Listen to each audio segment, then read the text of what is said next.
23h. Bonsoir à tous. Merci de votre attention. Tout de suite, les titres en la une de l'actu. En partance pour Couto, en vue de célébrer les mères, la première dame Dominique Ouattara a reçu un accueil chaleureux à l'aéroport de Korogo. Les populations lui ont dit Fotamana, la bienvenue en langue locale s'il nous faut. En début de journal, avec notre reporter Ami Sissoko, nous irons ensemble apprécier la chaleur de cet accueil qui lui a été réservé. Nous sommes entrés dans la saison des pluies et comme vous le savez certainement, au cours de cette saison, il n'est pas rare d'assister à des scènes de désolation dues aux inondations et autres conséquences. Plusieurs dispositions sont prises pour éviter ces scénarios catastrophes dans le dossier d'ici. De ce soir, nous irons au cœur de ce dispositif de prévention. Sport football au stade de Yamoussoukro ce vendredi soir. La Côte d'Ivoire était face à la Zambie. La Côte d'Ivoire qui s'est imposée sur le score de 3-1 dans cette édition. Retour sur ce match. Voilà pour l'essentiel. Bonsoir à tous et merci de nous suivre. Nous le disions à l'instant, à l'entame de cette édition, dans les titres. En partance donc pour Couto, en vue de célébrer les mères, la première dame Dominique Ouattara a reçu un accueil chaleureux de la part des populations. Les populations lui ont dit Fotamana, elles lui ont souhaité la bienvenue en langue locale, c'est nous faut. On voit le récit de cet accueil avec Ami Sissoko. C'est à 14h45 ce vendredi que l'avion transportant la première dame Dominique Ouattara s'est posé à l'aéroport de Korogo, situé à 15 km de la ville. La première dame Dominique Ouattara a été accueillie par des membres du gouvernement ainsi que des autorités administratives, politiques et traditionnelles de la région du Poro. La première dame est en partance pour Couto dans la région de la Bagoué où elle va célébrer la fête des mères demain samedi 4 juin avec les femmes du Grand Nord. À Korogo, le Fotamana, la traditionnelle bienvenue en Sénoufo, lui est souhaitée. Ce n'est pas donné à tout le monde d'accueillir la première dame. Donc je pense que c'est une occasion pour qu'on puisse l'honorer quand même. Et comme ça, c'est un grand plaisir pour Korogo et toute la population de Korogo pour l'accueillir. On sent que le premier ministre Amadou Gonou n'est pas mort, il est encore vivant. Et nous on dit Korogo, toujours pour le président de la République Alassane Ouattara, toujours pour la première dame Maman Dominique Ouattara. Et nous sommes prêts, et nous serons toujours prêts pour l'accueillir, car elle viendra toujours dans le nord. Nous allons l'accompagner jusqu'à Couto. On a mobilisé 20 cars pour l'accompagner et nous serons toujours là auprès d'elle. La population qui ne voulait certainement pas se faire compter l'arrivée de la première dame Dominique Ouattara dans la capitale du Poro a effectué massivement le déplacement à l'aéroport pour lui réserver un accueil des plus chaleureux. Je suis venue l'accueillir parce que c'est une femme qui fait beaucoup pour la Côte d'Ivoire. Donc nous prions pour qu'elle ait une très longue vie dans la santé et puis qu'elle continue de nous assister toujours. Nous sommes là depuis 13h et pour midi pour certains et 13h pour d'autres. Pour lui dire Fotamana. Vraiment le passage qu'elle vient faire d'abord à Korogo, nous sommes fiers. Qu'elle puisse aller à faire l'activité en bonne santé. Et nous espérons que l'année prochaine, ce sera autour de Korogo, qu'elle vienne célébrer la fête des mères à Korogo. Visiblement heureuse de se retrouver une fois encore à Korogo, la première dame Dominique Ouattara prend un bain de foule avant de mettre le cap sur Boundiali et Couto. Voilà, une fois arrivée à Korogo, la première dame a tout de suite mis le cap sur Couto. Au cours donc de ce chemin, elle a marqué plusieurs escales avec notre reporter Mahama Traoré. Suivons ensemble l'ambiance qui a prévalu au cours de ce trajet. Boundiali, capitale de la région de la Bagoué, dit bienvenue au Fotamana en langue sénoufo à Dominique Ouattara. Depuis l'arc de triomphe dressé à l'entrée de la ville, les danses du terroir exhibent de grands pas pour la circonstance. Les populations, elles, sont sorties massivement. À chaque carrefour de la ville, elles se sont mobilisées pour saluer l'hôte de marque de ce vendredi après-midi. Après Boundiali, cap sur Couto, autre département de la région de la Bagoué. À mi-chemin, petite escale dans la cité de Kolia à une trentaine de kilomètres. Pour l'occasion, les cultures sénoufo et malinké à travers les danses traditionnelles souhaitent la bienvenue à la première dame de Côte d'Ivoire. Dominique Ouattara prend également un instant pour serrer la main aux cadres et aux populations mobilisées pour l'accueil. Après Kolia, une autre escale s'impose au cortège de la première dame. Cette fois, c'est la petite cité de Gbon qui lui ouvre les bras. Pour l'occasion, les femmes de la localité lui dédient un chant traditionnel malinké. On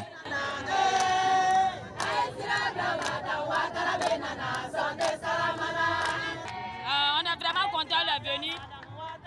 On nous salue. Merci beaucoup. Il y a longtemps qu'on l'a pas, on va nous voir vis-à-vis. Vraiment, je suis contente de recevoir la première dame parce que moi aussi, un jour, j'aimerais devenir comme elle.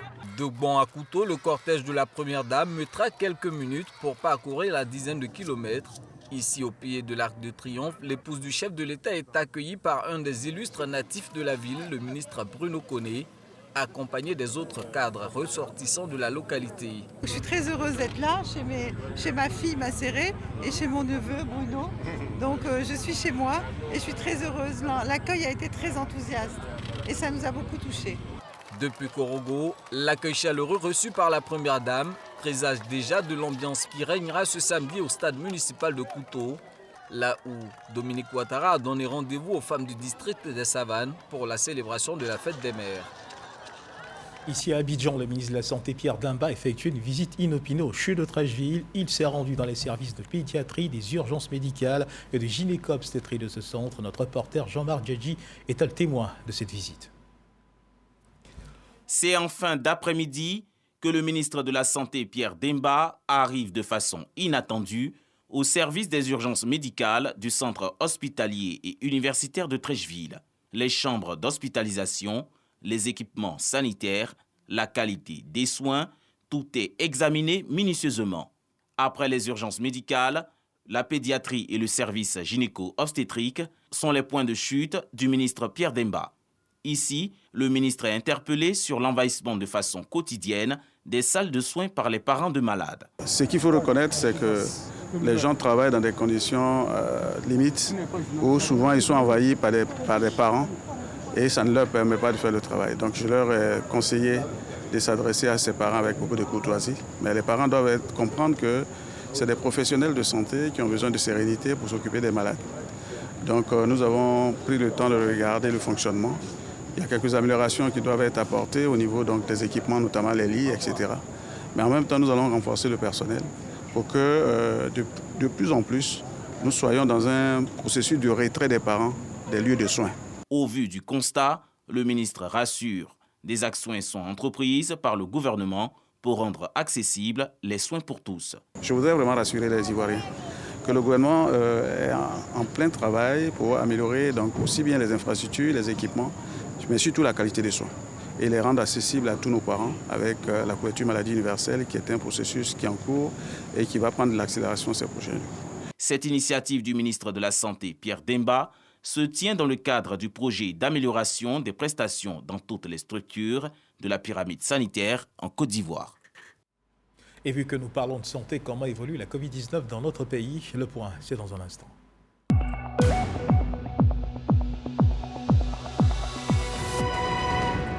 Le ministère de la Santé et de l'Hygiène publique de la couverture maladie universelle a enregistré ce vendredi 3 juin 2022 13 nouveaux cas de Covid-19 sur 735 échantillons prélevés, soit 1,8% de cas positifs, 17 guéris et 0 décès. À la date du 3 juin 2022, la Côte d'Ivoire, notre pays, compte donc 82 242 cas confirmés, dont 81 396 personnes guéries, 799 décès et 47 cas actifs. Le nombre total d'échantillons est de 1 524 572. Le 2 juin 2022, 134 525 doses de vaccins ont été administrées, soit un total de 13 842 361 doses du 1er mars 2021 au 2 juin 2022. Le ministre de la Santé et de l'Hygiène publique de la couverture maladie universelle invite donc toutes les personnes de plus de 12 ans à se faire vacciner dans les centres de vaccination. La vaccination contre la Covid-19 qui, rappelons-le, est gratuite et volontaire. Il pleut en ce moment sur le district d'Abidjan depuis le mois d'avril. Nous sommes entrés dans la saison des pluies et comme vous le savez, certainement au cours de cette saison, il n'est pas rare d'assister à des scènes de désolation dues aux inondations et autres conséquences. Plusieurs dispositions sont prises pour éviter ces scénarios de type catastrophe, dont la construction d'ouvrages de drainage des eaux pluviales et la sensibilisation des populations vivant dans les zones à risque. Notre reporter Grace Kondo fait ce soir focus sur ce dispositif de prévention mis en place et c'est dans le dossier Fidici qui vous est proposé ce soir.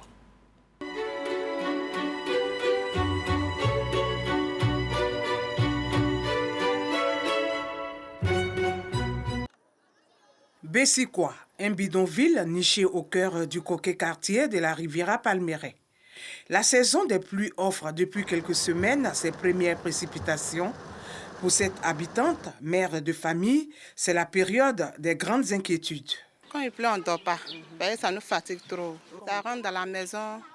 On est obligé de prendre les enfants pour les attacher, pour rester où l'eau là n'arrive pas. Là. Si l'eau là cesse, on va vider la maison. On cherche aussi pour partir prendre l'autre maison pour quitter le quartier. Noël a bien des raisons de s'inquiéter. Cette année, la saison des pluies s'annonce particulière. Bureau de la Sodexam au sud d'Abidjan. Ici, c'est le centre névralgique des prévisions météorologiques. En Côte d'Ivoire, pour la saison des pluies, il est attendu pour cette année, selon les indications, près de 640 mm de pluie au total. Et nous sommes aujourd'hui à 316 mm de pluie. Donc déjà à un mois et demi, on a déjà atteint la moitié. Le mois de juin est le pic de la saison des pluies. Donc nous nous attendons pour le mois de juin à vraiment des intensités un peu plus fortes. Saison des pluies rime entre autres avec éboulements, inondations et plusieurs autres dégâts humains et matériels. Le groupement de sapeurs-pompiers militaires s'est dit prêt à la tâche. Nous avons rappelé tous nos personnels qui étaient en congé pour avoir le maximum de personnes disponibles. On a mis en œuvre tous les moyens qui peuvent nous permettre d'accéder à tous ces sites. Les premiers secours, certes, mais les questions de prévention de risques et de catastrophes naturelles ne sont pas à occulter. L'Office national de la protection civile en fait son affaire. Il mène des actions de terrain pour apporter le message de sensibilisation aux populations, notamment celles vivant sur les flancs de collines. Nous avons délimité 15 mètres. Dans ces 15 mètres, c'est une zone de sécurité où il ne devait pas avoir d'habitation. Nous avons aussi mis en place dans le schéma de l'alerte précoce des comités de sensibilisation avec les chefs de quartier, les chefs religieux, les chefs de communauté, qui nous ont permis de relayer la sensibilisation. Et l'accent sera mis sur les enfants. Parce que l'année 2022, on a déjà déploré le décès de 5 enfants qui ont été emportés par les eaux de ruissellement. L'année passée, c'était 7 enfants. Donc l'accent sera mis sur les enfants. Les parents doivent protéger les enfants quand il pleut. Lorsque les pluies sont abondantes, laissez les enfants à la maison. Quand il pleut, si on a une seule route, que l'eau passe là-bas. Voilà, chacun maintient ses enfants pour garder chez lui à la maison. Maintenant, chacun parle à les enfants. Quand il pleut, tout le monde n'a qu'à rester tranquille. Pour ne pas que, en cas d'accident de colline ou bien en cas d'accident de l'eau, il ne faut pas savoir emporter les enfants. Dans plusieurs quartiers d'Abidjan s'installent de mauvaises pratiques. Par exemple, la construction de bâtisses qui ne tiennent pas compte du risque d'inondation. On constate que quand il pleut, l'eau n'arrive plus à s'écouler normalement. Donc il y a un risque pour les populations qui ont construit. Derrière vous, des murs qui se sont effondrés. Derrière moi aussi, le voile de béton que le propriétaire a mis pour se protéger, qui est en train de se fondrer. Donc il y a un risque pour le propriétaire. Il faut arrêter les constructions sur le chantier. Dans cet élan de sensibilisation, les collectivités s'impliquent. À Cocody, les autorités communales, en plus de miser sur la sensibilisation des personnes vivant dans les zones à risque en cette période de pluie, sont aussi à pied d'œuvre pour lutter contre les défauts de construction. Pour cette année 2022, l'on enregistre entre 4 et 5 cas d'effondrement d'immeubles. Le premier cas, le plus grave, là, a eu lieu début mars, où on a enregistré 6 morts. C'est-à-dire que quand on va sur les chantiers, on demande d'abord si l'opérateur a un permis de construire. Si ce n'est pas le cas, on arrête le chantier et on informe le ministère de la Construction. Mais pour ce qui concerne le grand curage de drainage et autres systèmes d'évacuation des eaux de ruissellement, l'Office national de l'assainissement et du drainage, ONAD, prend des dispositions à travers la construction et l'entretien d'infrastructures. L'idée est de minimiser les possibilités d'inondation. Un volet de renforcement des infrastructures qui a été entamé au niveau de la Palmeraie. Et donc aujourd'hui, ces ouvrages-là, la grande partie est terminée. Donc ça permet de limiter les inondations qu'on a constatées les années précédentes au niveau de la Palmeraie. Et puis également sont en cours actuellement des travaux de renforcement de ces ouvrages-là au niveau de Yopougon, les grands canaux de Yopougon. Et puis même au niveau de Cocody, le prolongement du canal qui va déboucher au golfe. Il y a des ouvrages qu'on appelle ouvrages primaires qui sont des ouvrages principaux. Après chaque pluie, ces ouvrages-là sont visités par nos équipes pour vérifier l'état de ces ouvrages-là et puis réaliser les mesures de correction nécessaires. Avant la construction du pont-là, l'eau nous inondait ici jusqu'à ce que ça s'en va avec nos plantes. Mais actuellement, comme ils ont fait le pont, bon, ça nous arrange. Quand il pleut, ça va maintenant. L'eau ne monte plus ici. 55 sites dangereux sont identifiés dans plusieurs communes du district d'Abidjan. Les plus exposés sont à Niama, à Bobo, Port-Boué, Yopougon, Bingerville, Cocody et Atekoubé. Nous avons sensibilisé les gens, pas d'une 500-600 personnes qu'on a déplacées pour la mise d'un groupe scolaire. Donc on a fait pendant des mois. Et après la saison des pluies, ils sont répartis chez eux. C'est-à-dire qu'ils ont déménagé du quartier carrément. Après la sensibilisation, place au déguerpissement. Le gouvernement prévoit une opération le 5 juin prochain. L'opération, c'est d'amener nos compatriotes, les gens qui habitent dans ces zones-là, à prendre conscience du danger auquel ils sont exposés. Quelquefois, les gens partent, après ils reviennent. Ce qu'on a décidé maintenant, c'est faire des travaux d'aménagement pour rendre toute réinstallation impossible. Une opération qui se tient autour du thème « Pour sauver ma vie, je quitte les zones à risque ». Un thème qui a tout son sens en cette saison des pluies. Ne dit-on pas que l'eau, source de vie, peut être source de drame? Alors, des situations à donc éviter. Voilà notre reporter Grace Kondo qui nous rapportait à l'instant les échos de cette sensibilisation engagée à la faveur de cette saison des pluies. Le ministre de la Communication et de l'Économie numérique, Amadou Coulibaly, a visité hier jeudi à Grand-Bassam, le village des technologies de l'information et de la biotechnologie de Vitib. Objectif de cette visite, échanger et recueillir les préoccupations de l'administration du Vitib afin justement d'améliorer la promotion et le développement des technologies de l'information et de la communication en Côte d'Ivoire. Jean-Marc Tchéchi. La direction du village des technologies de l'information et de la biotechnologie Vitib à l'écoute du ministre de tutelle Amadou Coulibaly. Les administrateurs de ce centre font part de leurs doléances à l'hôte spécial. Ce sont au total plus de 600 hectares de terrain à exploiter pour faire du Vitib une Smart City. Après des échanges, visite guidée du ministre dans les locaux de la compagnie ivoirienne d'études de réalisation en informatique Syria, de Talentis, société agréée du Vitib et de la Fondation Jeunesse Numérique. Objectif, s'assurer du bon déroulement des activités de la zone franche. Nous estimons que le Vitib devrait pouvoir bénéficier donc, de beaucoup plus d'entreprises, parce que nous avons tout pour ici. Nous avons toutes les infrastructures sociales de base qu'il faut à un entrepreneur pour pouvoir s'installer dans un pays. Au vu des difficultés, le ministre promet. Il y a quelques problèmes que nous avons pu identifier, les questions d'aménagement donc des terrains, quelques litiges encore fonciers à régler, mais ça c'est partout en Côte d'Ivoire, et puis quelques incompréhensions avec les administrations douanières et fiscales parce que nous sommes en zone franche. Nous espérons que le directeur général qui doit être recruté sera très bientôt donc désigné afin que nous puissions, en tant que structure de tutelle, accompagner le Vitib dans son développement. Après 15 ans de création, le village des technologies de l'information et de la biotechnologie présente une quinzaine de projets pouvant être réalisés sur son sol. Le ministre Amadou Coulibaly au Vitib marque la fin de sa tournée dans les structures sous tutelle.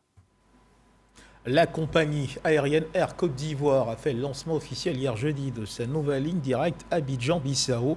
Un vol inaugural a d'ailleurs été effectué sur la capitale bissau-guinéenne par la Direction générale d'Air Côte d'Ivoire en compagnie du ministre des Transports, Amadou Koné.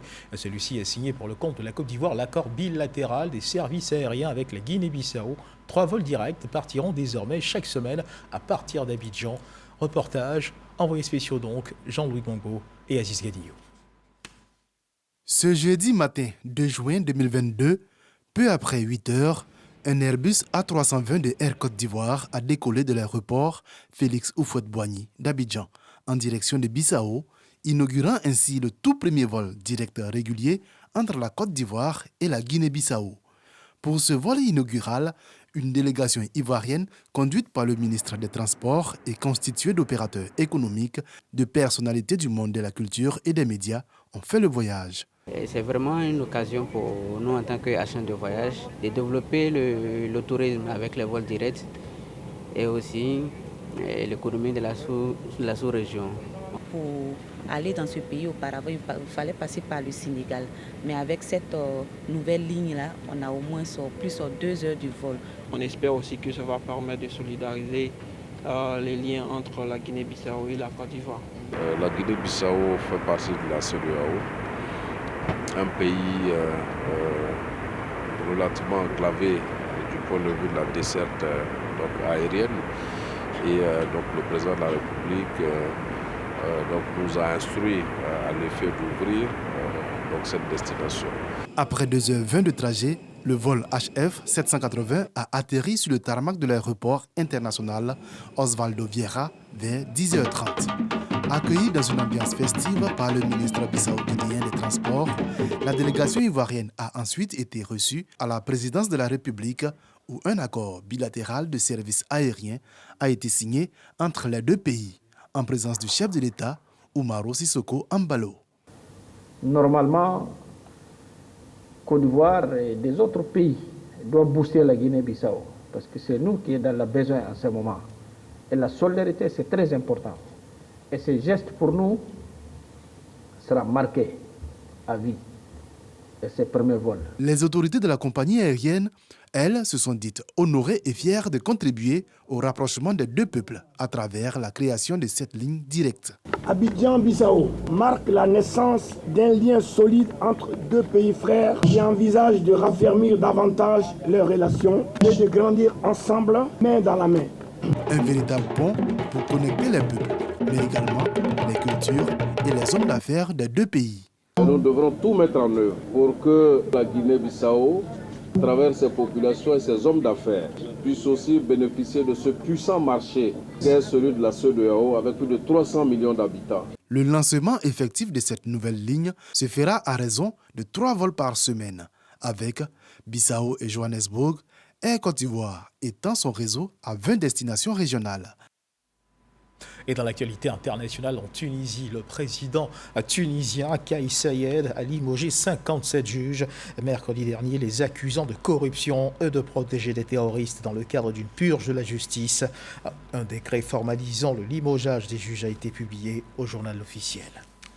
Direction l'INPHB de Yamoussoukro. 40 auditeurs ont été formés à l'école de pétrole de cet institut. Ils ont reçu leur parchemin validant leur master. Après 18 mois de formation, la Côte d'Ivoire affiche ainsi sa volonté de se tourner vers ce secteur porteur d'emploi et de richesse. Les diplômes ont été remis en présence du ministre de l'Enseignement supérieur, de la Recherche scientifique et du ministre secrétaire général de la présidence de la République, Kader Sogodogo, nous en parle.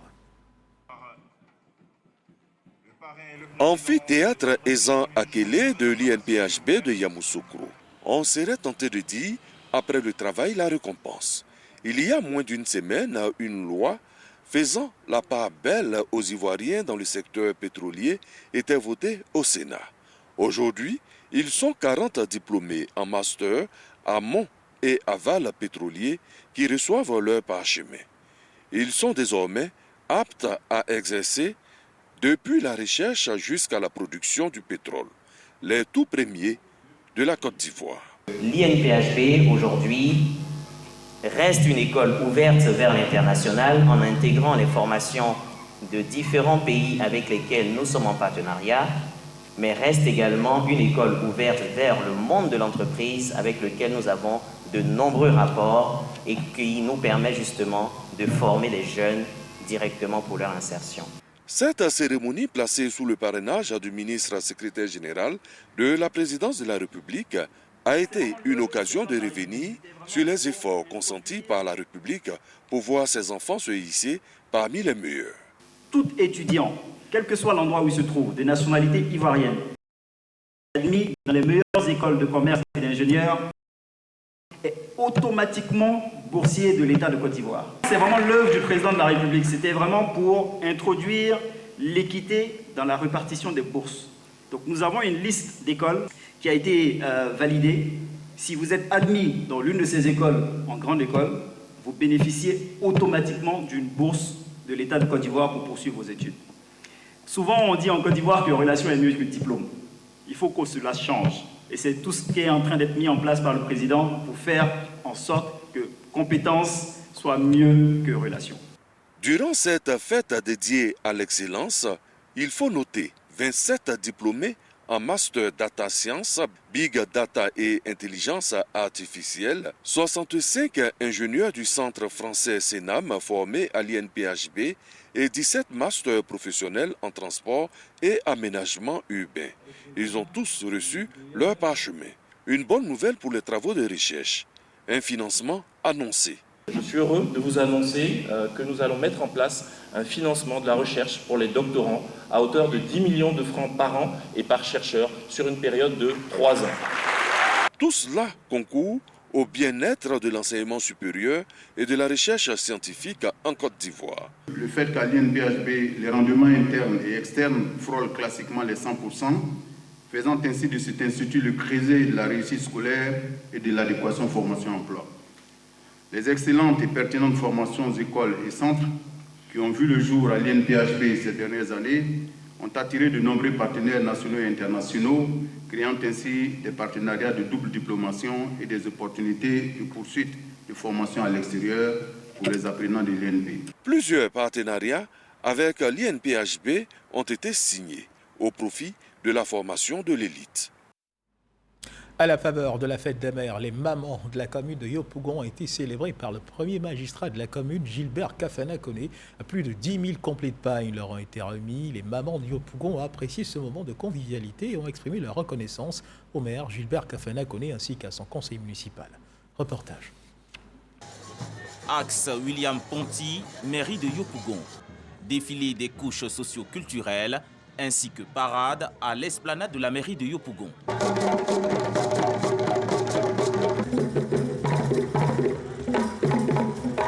Ambiance variée, haut en couleur, le conseil municipal de Yopougon n'a lésiné sur les moyens pour célébrer les mamans de la commune.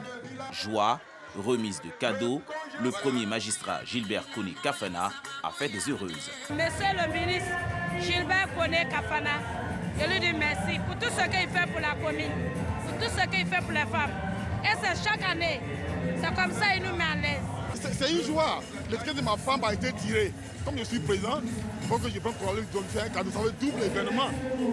Le maire qui offre, l'homme qui offre. Cette fête en l'honneur des mères, occasion saisie par le maire pour communier avec les mamans. Monsieur le maire, tel un père, soucieux, attentionné, vous venez donner le sourire à nos visages. Nous sommes plus de 5000 mamans à avoir reçu de beaux et magnifiques présents choisis avec amour. La mobilisation était au rendez-vous avec la présence des chefs coutumiers. Le maire a exhorté ses têtes couronnées à prôner la paix. Nos mamans, je voudrais vous saluer, vous remercier. L'enfant, qu'il pleure, c'est sa maman que l'on voit. Il a faim, il a envie de manger, c'est vous qui venez au secours. Et lorsque tout le monde abandonne l'enfant, quelles que soient les raisons, vous êtes toujours là. Quel amour, quelle preuve d'amour. Et c'est cela que nous fêtons aujourd'hui. Le show de cette célébration des mamans de Yopougon a été assuré par les artistes Mawa Traoré, les leaders et l'artiste Eddy. Voilà un reportage signé Frédéric Oulahi avec Jean-Marc Djadji au commentaire. Sport à football, à Cannes donc 2023, Côte d'Ivoire-Zambie. Ce soir, ce vendredi soir donc, eh bien, la Côte d'Ivoire s'est imposée face à la Zambie. Début de Serge Aurier, Christian Kwame et Ibrahim Sangaré. Les Chipolopolo ont réduit le score grâce à un but de Patson Daka. Réussite ce match avec Arsène Kouassi et Patrick Dadier. Qualifié d'office, la Côte d'Ivoire, pays hôte de la CAN 2023, croise le fer avec la Zambie pour le compte de la première journée des éliminatoires. Première sortie également pour la nouvelle équipe dirigeante de la FIFA et du sélectionneur Jean-Louis Gasset. Bien entrés dans le match, les éléphants démarrent idéalement la partie, à l'image de Max-Alain Gradel qui oblige la défense des Chipolopolo à concéder le corner. Dans la dynamique, Max-Alain Gradel à nouveau s'offre de multiples occasions de but, mais peine dans la finition. 0-0 à la mi-temps, mais les intentions sont bien meilleures en seconde période. Serge Aurier profite d'une offrande de Max-Alain Gradel pour ouvrir le score. Certainement le déclic. Il est imité par Christian Kwame, qui ouvre son compteur but en sélection. Mais à 2-0, l'équipe zambienne n'est pas au bout de ses peines. Très en vue, dans ce match, Sangaré Ibrahim s'invite à la fête avec le 3e but, mais 3-0. Les coéquipiers de Serge Aurier se font surprendre avec la réduction du score. Signé Pat Daka. 3-1, score final. Le sélectionneur Jean-Louis Gasset réussit son baptême du feu. Le prochain match des éléphants est prévu le jeudi 9 juin en Afrique du Sud contre le Lesotho. Et dans l'actualité internationale, le président du Sénégal, son Excellence Macky Sall, a une rencontre avec le président russe Vladimir Poutine. Le président Macky Sall qui a déclaré donc être sorti rassuré de sa rencontre à Sochi avec son homologue russe Vladimir Poutine, avec qui il a évoqué les craintes de crise alimentaire du fait de l'offensive russe en Ukraine. C'est sur cette information que se referment les pages de cette édition. Merci de nous avoir suivis. Je vous retrouve demain, 13h. Bonne fin de soirée.